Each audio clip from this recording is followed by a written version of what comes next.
Hi అండి, నమస్తే. Welcome to Ganga tailors.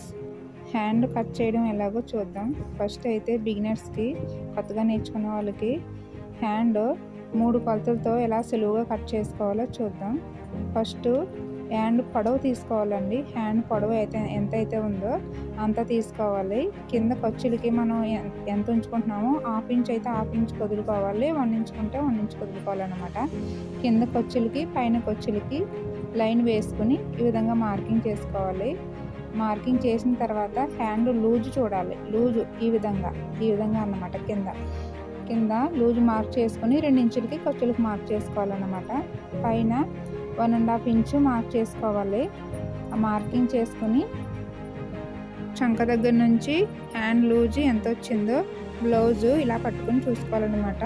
ఎంతైతే వచ్చిందో అంతకి ఇలా మార్కింగ్ చేసుకోవాలి. మనకి చంక డౌన్ ఉంటుంది కదా, ఆ డౌన్ 3 ఇంచులకి అయితే మార్కింగ్ చేశాను అన్నమాట. నేను ఇలా ఈ విధంగా అయితే 3 ఇంచులకి మార్కింగ్ చేసి కరెక్ట్గా చూసారా, అక్కడికి వచ్చింది మార్కింగ్. అలా ఆ విధంగా మార్కింగ్ చేసుకొని టేపు ఇలా మధ్యకి ఫోల్డ్ చేసుకొని ఈ 3 మార్కింగ్లు కలిసేటట్టు ఒక లైన్ వేసుకోవాలి.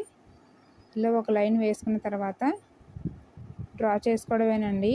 కొత్తగా నేర్చుకునే వాళ్ళకైతే చాలా సులువుగా అయితే మార్కింగ్ చేసుకొని కట్ చేసుకోవచ్చు అండి. నేను చెప్పిన విధానంగా ఈ విధంగా కట్ చేసుకోవడమే.